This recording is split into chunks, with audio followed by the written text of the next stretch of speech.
Our previous investigations have focused on the works of man, the cities, the maps, the artifacts. We have traced the footprints of lost civilizations and listened for the echoes of forgotten histories. But what if the greatest evidence of the old world is not made of stone, but was once alive? This question began to haunt me while I was studying the great geological wonders of our planet.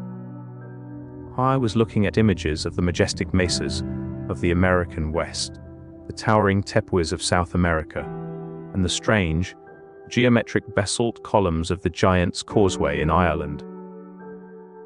I admired them as masterpieces of natural erosion, carved by wind and water over millions of years. This is the story we are told in geology textbooks, a story of slow, gradual processes where time itself is the sculptor. I accepted these formations as the random, yet beautiful, expressions of nature. But then, looking at a photograph of Devil's Tower in Wyoming, a strange and persistent thought entered my mind. This formation did not look like a mountain. It looked like something else entirely. Its shape, its texture, its sheer verticality. It all pointed to something familiar, yet on a scale that was impossible to comprehend. It looked like the stump of a colossal felled tree. The thought seemed absurd at first, a trick of the eye, but it refused to leave my mind. The more I tried to dismiss it, the stronger it became. Could it be possible that we are fundamentally misunderstanding the greatest wonders of our own planet? Is it possible that we are living in the ruins of a world that was vastly different from our own? Today, we are investigating an anomaly that challenges our very understanding of the world. I call them the Petrified Giants.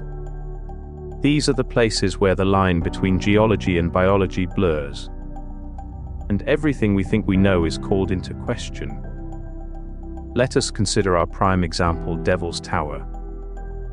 We are told it is a volcanic plug, the result of magma hardening underground, and then being exposed by millions of years of erosion. But when you look at it, its structure is unlike any other volcano. It is a near-perfect bundle of hexagonal columns, stretching vertically for hundreds of feet. There is no central crater, no evidence of a lava flow. It simply stands there, a silent monument on the plains. No, for a moment, look at the cellular structure of a plant stalk under a microscope. You see the same hexagonal pattern. Look at the base of a modern tree stump. You see the same fibrous vertical grain. The similarity is not just vague, it is specific, structural, and deeply unsettling. The columns of Devil's Tower flare out at the base, precisely like the root system of a tree spreading into the earth. This cannot be a mere coincidence. The official geological explanation feels forced. It fails to account for the details we can see with our own eyes. The visual evidence points to a simpler, yet more radical conclusion, that this is not a rock formation. It is the petrified remains of something that was once biological. It is the remnant of a life form so vast, we have failed to recognize it as life at all. So, what is the official story? Geology tells us that formations like Devil's Tower and the Giant's Causeway are the result of columnar basalt, where lava cools and contracts, forming hexagonal cracks. Mesas and buttes are simply flat, topped mountains, remnants of larger plateaus eroded away by wind and water. This explanation works well in theory, but it begins to break down when we examine the specific features of these formations worldwide. It is a story that fails to answer the most basic questions. Here are the killer questions we must consider. First, if these are the result of random erosion, why do so many mesas and buttes across the globe share the same distinctive, flat-topped stump shape? Random processes do not produce consistent, uniform results. Yet from America to Australia, we see the same shape, over and over again. Second, why do the hexagonal columns at Devil's Tower flare out at the base, exactly like the root system of a modern tree?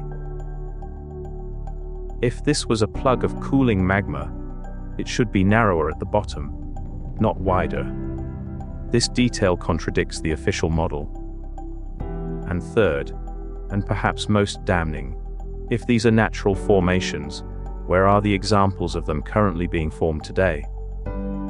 We see volcanoes erupting, we see earthquakes, we see erosion in action. But we do not see new Devil's Towers being created. We do not see new giants' causeways emerging. These formations appear to be relics of the past, the result of a process that is not happening today. The official explanation offers us no present-day examples, only speculation about the past. But this is not just about one strange monument in Wyoming. This pattern is global. When you step back and look at the entire planet, these anomalies begin to form a coherent picture. Consider the Tepuy Mountains of Venezuela, like Mount Roraima. These are massive, flat-topped mesas with sheer vertical cliffs, rising thousands of feet from the jungle. They look like colossal table tops, or colossal tree stumps. In the myths of the local Piman people, these mountains are the stumps of a great tree that held up the sky and bore all the fruits and vegetables in the world. When it was cut down, a great flood was unleashed. Is this just a story, or the memory of a real event? No, consider the Giant's Causeway in Ireland with its 40 xarlos and interlocking hexagonal columns, or the basalt columns in Iceland, Australia, and India. We are told these are all independent volcanic events. But what if they are not? What if they are the petrified roots and cellular structures of the same type of ancient, massive life form? This is not a collection of geological quirks. This is the fossilized evidence of a planetary forest of giants, a petrified paradise, a world where trees touched the sky, and their stumps now stand as mountains. How does this connect to the Tartarian framework? It provides the environment in which that civilization existed. It suggests a pre-cataclysmic world that was fundamentally different from our own. The theory suggests that before the Great Cataclysm or Mud Flood, the Earth had a much denser atmosphere, higher oxygen levels, and lower gravity. This environment could have supported a biosphere of gigantic proportions, a world of silicone-based, miles-high trees. These trees would not have been mere plants. They would have been a part of the planet's ecosystem, generating energy, regulating the weather, and creating a world far more vibrant and alive than the one we know today. The inheritance of a ruined world.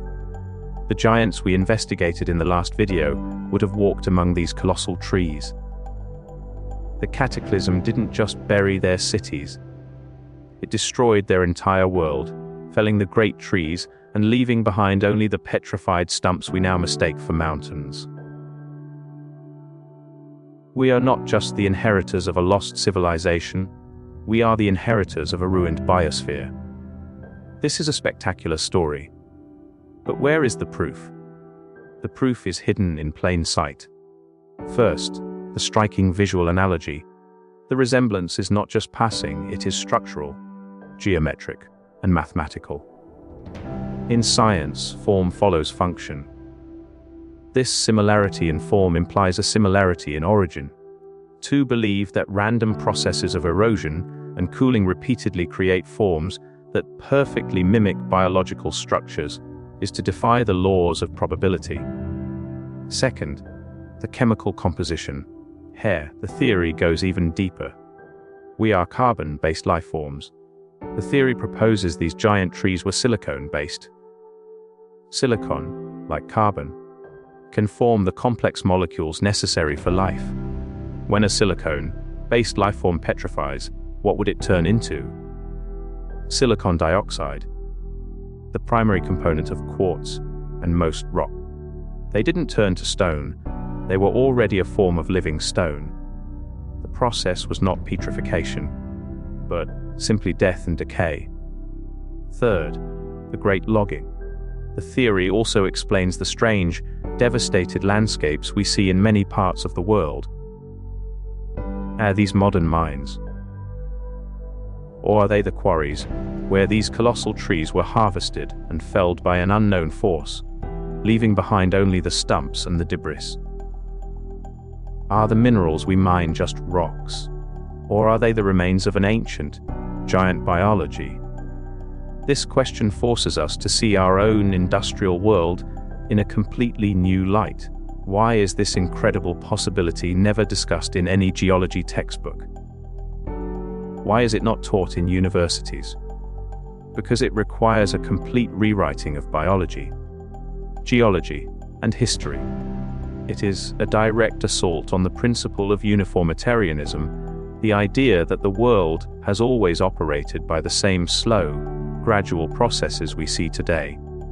To suggest that a mountain could be a tree stump is, to a mainstream geologist, an absurdity so profound it is not even worthy of debate. It is dismissed instantly as fantasy. They see rock, and their investigation ends. They refuse to see the biological structure hidden within the rock. The silence on this topic is the silence of a rigid, unquestioning dogma. The evidence is dismissed not because it has been disproven, but because it is simply too fantastic to contemplate. It is easier to invent complex, multi-stage erosion theories than to accept the simple, visual evidence right in front of our eyes. It is a paradigm shift that the academic world is not ready to face. So, where does that leave us? We have two stories. The official narrative asks us to believe that random erosion and cooling lava just happen to create formations that perfectly mimic the biological structures of living things. It asks us to believe that this is all just a grand cosmic coincidence. The visual evidence asks us to believe a simpler, more spectacular truth. We are living in the graveyard of a forest of giants. This changes our entire perspective. The world is not just a rock with a thin layer of life on top. It is a place of forgotten wonders, a living museum of a previous, more magnificent creation. It forces us to look upon the mesas and mountains of our world with new eyes and ask a humbling question. Are we walking through a geological museum? Or are we ants, crawling through the ruins of a petrified paradise?